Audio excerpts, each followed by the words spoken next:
일제시대 때 무분별하게 야생동물을 포획한 결과 생태계의 상층부를 이루는 호랑이, 표범, 늑대는 사라졌다. 그 결과 멧돼지는 최고의 맹수로 등장했다. 무엇이든 먹을 수 있는 멧돼지. 생태계가 무너진 지금 한반도의 야생 생태계에서 더 이상 멧돼지를 당할 동물은 없다.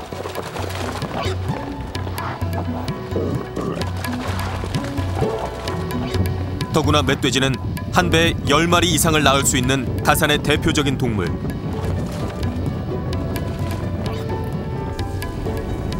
자연 조절되지 않는 멧돼지의 숫자는 해마다 증가하고 있고 유일하게 인간만이 멧돼지의 수를 조절할 수 있는 상황이다.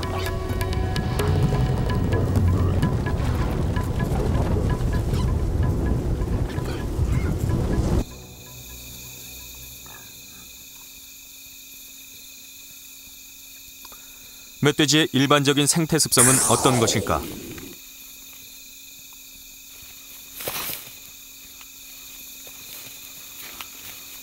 멧돼지 한 마리가 뭔가를 캐고 있다. 흙을 파낼 수 있는 힘의 원동력은 주둥이. 보이는 건 뭐든지 파낼 수 있을 정도로 강력하다.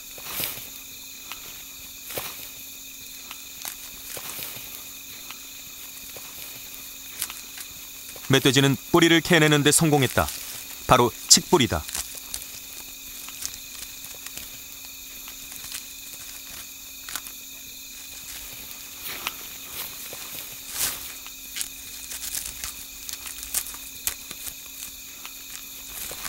칡은 멧돼지가 가장 좋아하는 먹이 중에 하나다. 서식 조건이 좋은 곳의 멧돼지는 이처럼 산속의 열매나 나무 뿌리를 즐겨 먹고 산다.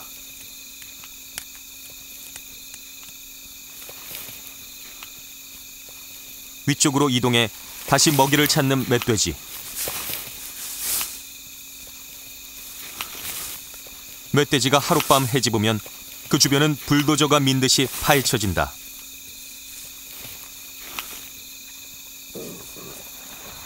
멧돼지는 2시간여 동안 실컷 칡을 캐먹고는 산속으로 유유히 사라진다. 이것이 멧돼지의 본래 모습이다.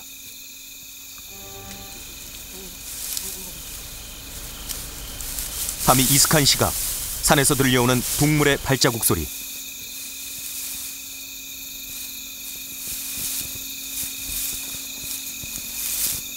숲속의 동물은 1시간을 씨름하다가 마침내 모습을 드러냈다. 멧돼지다.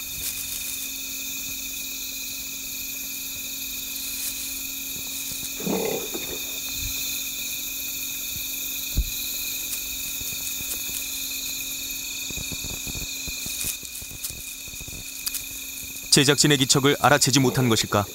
유유자적 어딘가를 향하는 멧돼지. 멧돼지가 간 곳은 바로 논이다. 그런데 한 마리가 아니라 2마리다. 익숙한 일인 듯 벼를 먹기 시작한다.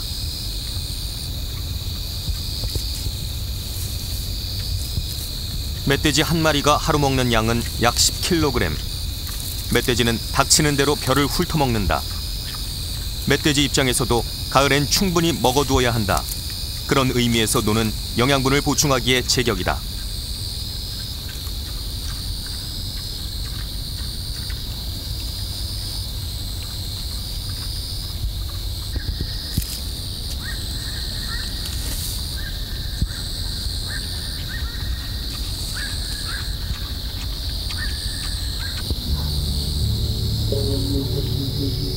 그렇게 얼마를 먹었을까?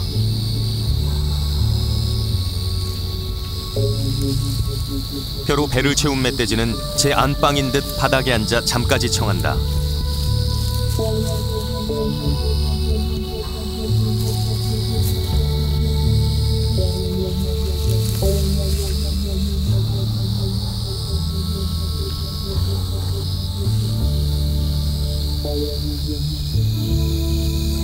또다시 3시간가량 흘렀다. 모든 것이 잠든 새벽녘.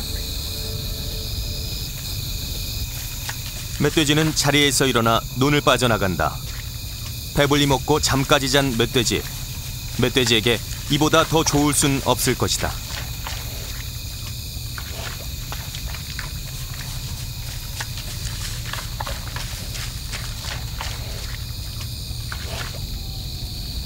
논주인이 알아차리지 않는다면 멧돼지들은 며칠 후 다시 이 논을 찾을 것이다. 좋은 먹잇거리가 있기 때문이다.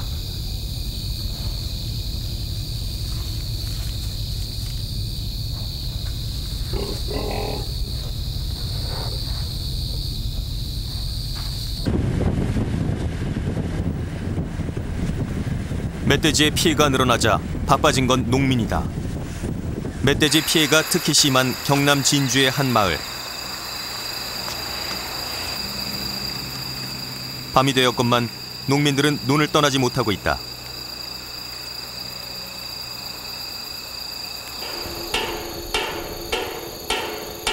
양철 소리를 크게 내 멧돼지를 쫓기도 한다.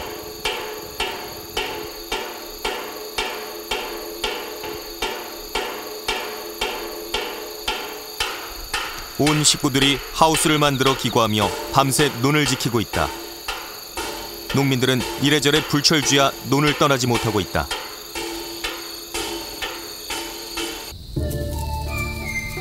그러나 멧돼지도 영리하다. 농부들이 잠이 든 새벽녘, 멧돼지는 어김없이 다시 논에 들어온다.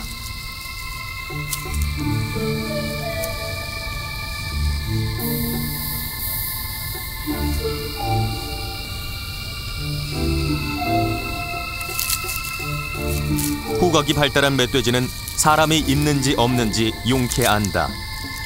수확기에 지키지 않는 변호는 멧돼지의 집중 공격을 받는다.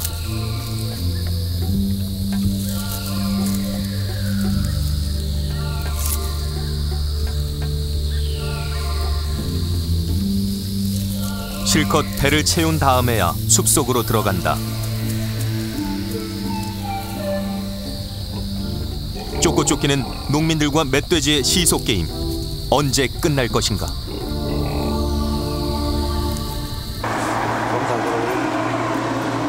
멧돼지 사냥을 위해 엽사들이 나섰다. 농민들의 피해 신고가 늘어나자 군청에서 포획 허가를 내준 것이다. 연천 지역의 엽사들은 멧돼지 사냥을 효율적으로 하기 위해 차량까지 개조했다.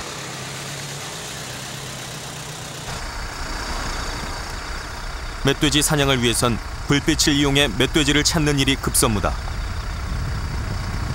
운전, 조명, 엽사 등 3인이 한조가 돼 멧돼지 포획을 한다.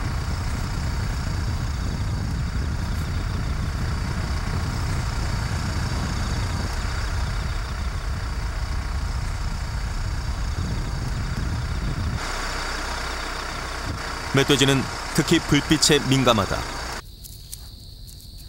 멧돼지는 불빛을 발견하면 즉시 도망간다. 따라서 멧돼지를 포획하는 것은 쉬운 일이 아니다.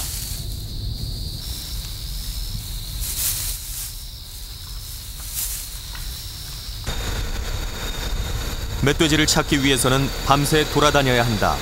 밤에 멧돼지를 만날 확률은 서너 번. 지리산 자락 진주의 한 감나무 농장. 감나무를 야산에 대규모로 심어놓았다. 이것도 멧돼지 피해로부터 예외가 아니다. 지금 따먹고 눈에 없어지는 문제가 아니고 내년이 문제야, 내년이. 우리 지금 이 농에 떠나야 됩니다. 이제 찍일 수가 없어요. 쭉 보여서 감나무가 감이 지대로 달린 게 있는가? 깍 달린 게 없잖아요. 전부 다 이런 식으로 파가지고 밑에 거시나 미생물을 다 잡아 먹어버리니까 영양분이, 저장양분이 부족해가지고 다음에 감을 안 다는 겁니다. 작년에 파갖고 씨를 잡아 먹은 게 영양실조가 하는 게 감이 이런 데도 안 달리고 요도 안 달리죠. 요도 안 달리죠. 요도 안 달리죠. 요도 안 달리죠. 감 안 달리죠. 예? 감이 조랑조랑해야 되는데 지금 이 지 나무에 비해 갖고 숫자가 영 작게 달려. 유지아 씨가 지난해 멧돼지로 인해 피해를 본 액수만도 2천여만 원. 유지아 씨는 유기농으로 감나무를 재배한다. 그래서 감나무 아래엔 지렁이나 벌레들이 많이 자란다. 멧돼지들이 이런 것들을 놓칠 리 없다. 그래서 유지아 씨의 감나무 밭은 멧돼지의 표적이 되고 있다.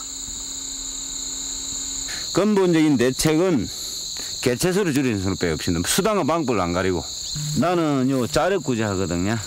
자력구제하고 요 포수들은 뭐 유해조수 구제반에 가동을 하는데 총 고마 포수들 며칠만 설치면 고마 와 바로 와가 끌십니다 돼지가.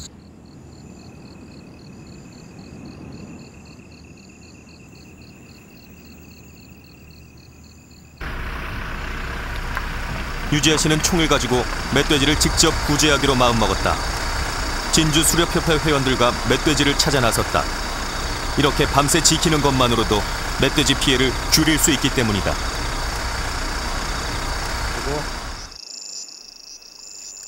인적이 드문 상간마을은 멧돼지의 집중적인 공격을 받고 있다. 옥수수 농사를 짓고 있는 강원도 평창의 한 마을.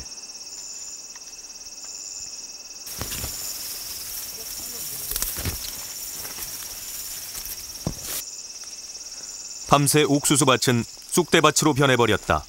피해의 주범은 멧돼지.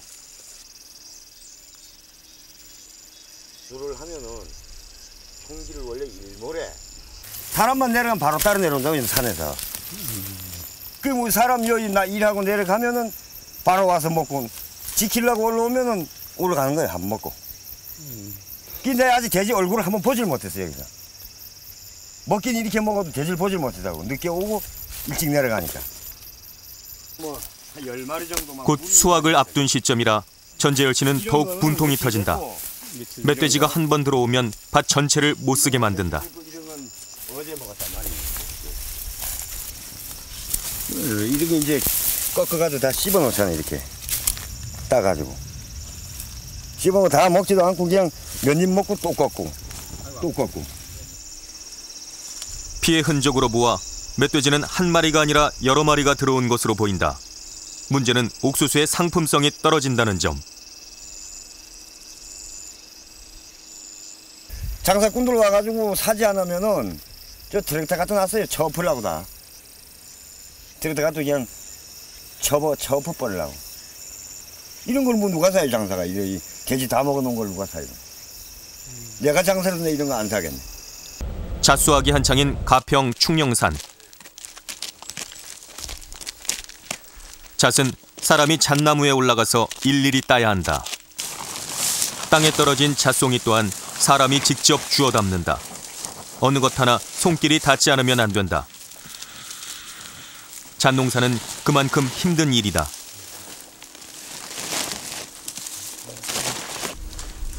그런데 이 시기 잣을 따는 또 하나의 일꾼이 있다.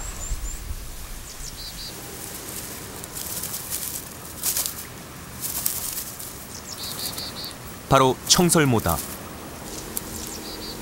잣을 떨어뜨리고는 잽싸게 바닥으로 내려온다.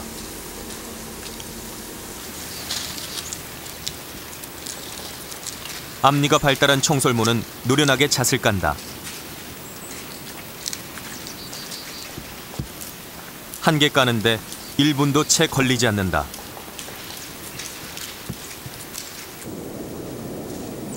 청설모는 점프력이 좋아 나뭇가지를 넘나든다. 잠시 쉴 틈도 없이 다시 잣을 딴다.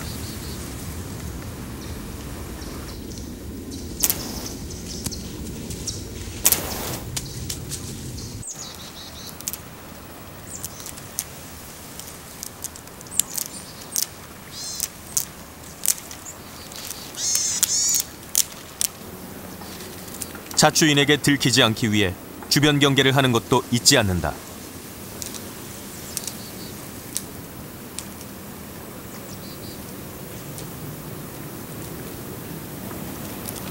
그런데 청설모는 잣을 까서 바로 먹지 않는다.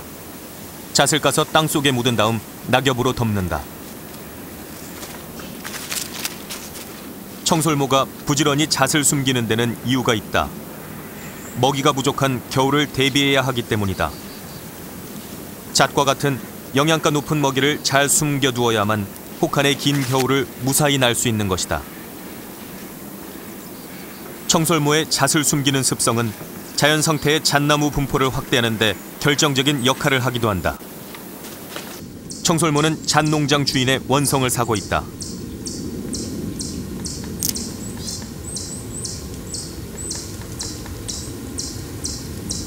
청설모 때문에 살 수가 없어요. 이 며칠 있으면은 잣을 다 먹어 해치우기 때문에 하루에 한 마리가 뭐 한 말 두 말 먹는다는 얘기도 있고 그러는데 아마 그 소리도 맞을 거예요. 이 청설모 많은 데는 잣밭 들어가 보면은 잣 딸 게 없어요. 청설모로 인한 피해를 받고 있는 또 다른 곳, 충북 영동. 영동은 우리나라의 대표적 호두 재배지 중에 하나다. 청설모는 알이 영글어갈 무렵에 호두를 제일 좋아한다.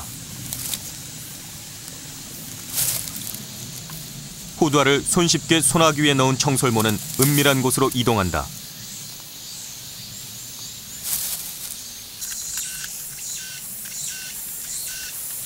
청설모는 호두 까기 선수다. 사람이 까는 것보다 더 노련하게 호두 껍데기를 벗겨낸다.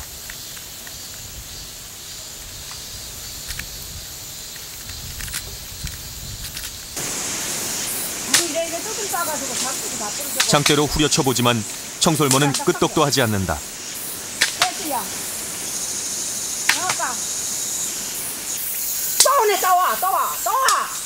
저리 가, 저리. 떠와요, 저놈 새끼가 떠와. 쫓는 것도 한순간. 청설모는 사람을 피해 다른 호두나무로 이동한다. 알도 없는데 그 지랄해요. 알도 안 넘어졌어. 그러는데 하면 언제부터 그랬는가 봐. 저런 데는 하나도 없어 다 따가고. 막 밑에 껍데기만 벗어놓고. 그래도 안 커서 안 온 줄 알았어 나는. 호두나무 아래엔 청설모가 호두를 까먹은 흔적들로 가득하다. 청설모나 농민, 어느 누구도 호두를 양보할 수 없다.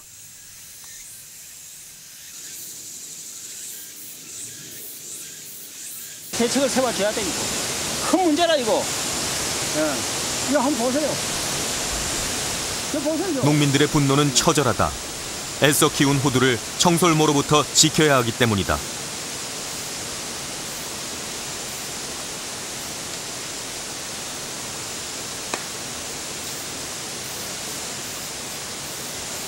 청설모도 생존 경쟁에서 살아남기 위해서 먹어야 한다.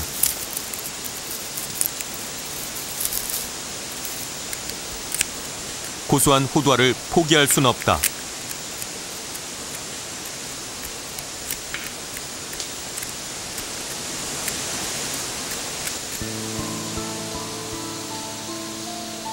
농민들은 궁여지책으로 청설모가 올라가지 못하게 함석을 대기도 한다.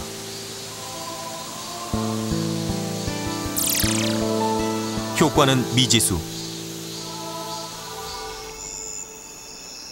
고랭지 채소를 재배하는 강원도 정선.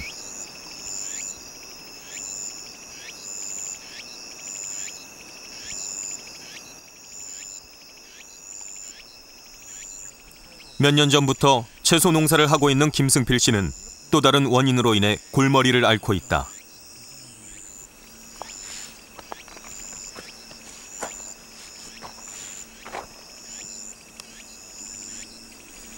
배추를 망가뜨린 주인공은 바로 고란이다. 사방 근데 군데군데 먹어놓으니까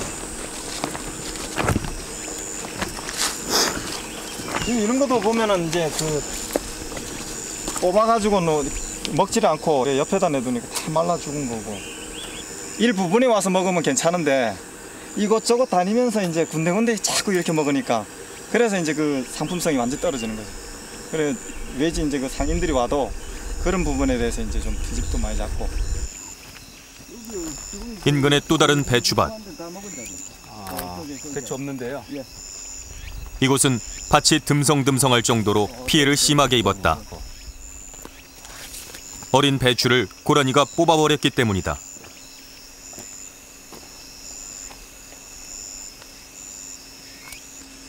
이 정도면 업자들이 사줘갑니까?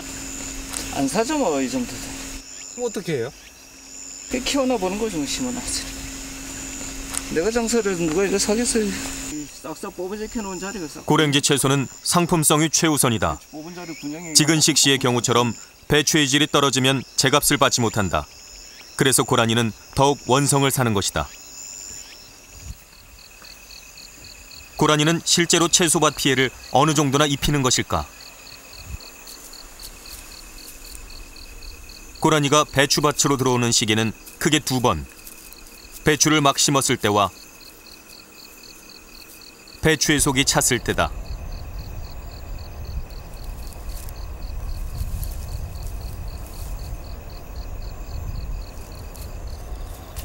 배추의 고갱이는 고라니가 특히 좋아한다.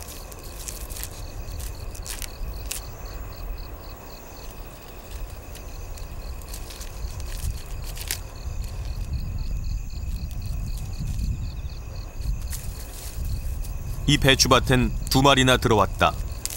게다가 이곳저곳 돌아다니면서 먹기 때문에 배추 농가들에게는 치명적인 손해를 입힌다.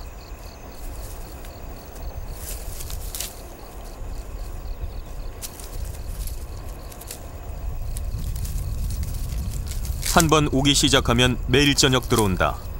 이 고라니는 벌써 일주일째 이곳 배추밭을 떠나지 못하고 있다.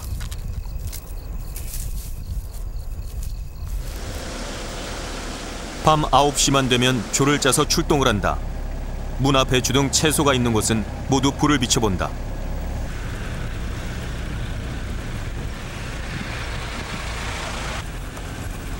불빛을 비추다가 고라니가 가까이서 발견되면 차 안에서 직접 쏘기도 한다.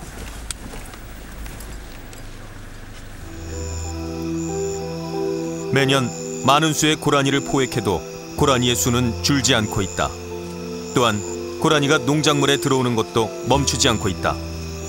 왜 이러한 현상이 벌어지는 것일까?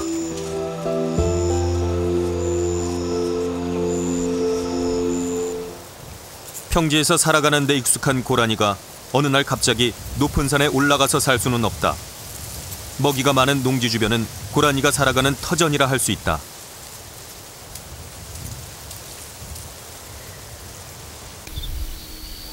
그래서 고라니가 사는 지역은 언제나 사람과 가까운 곳.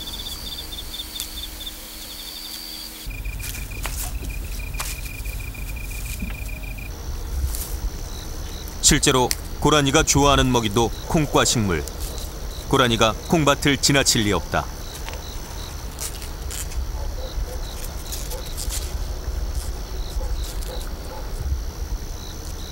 가을철엔 여러 마리가 한꺼번에 콩밭에 들기도 한다.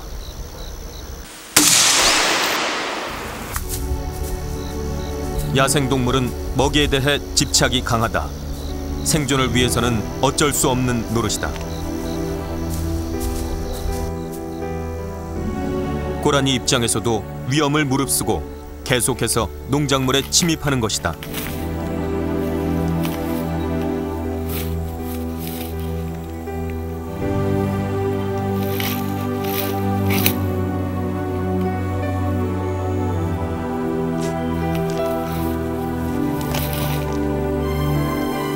이미 인간의 땅이 돼버린 농작물에 침입한 결과는 죽음이다.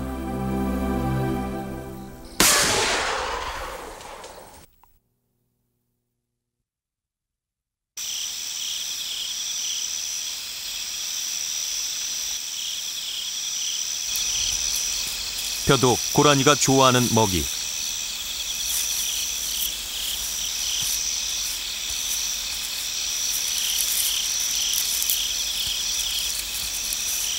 고라니는 결코 논을 포기할 수 없다. 수확철에 잘 익은 벼 나달은 혹한의 겨울철을 대비해야 하는 고라니에게 아주 중요한 먹이원이기 때문이다. 벼는 탄수화물이 많아 에너지를 축적하는 데 제격이다.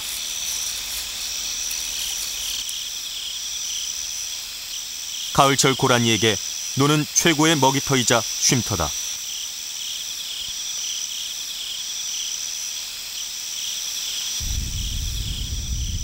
농민들도 더욱 바빠진다. 벼를 지켜야만 하기 때문이다. 양보할 수 없는 충돌은 계속된다.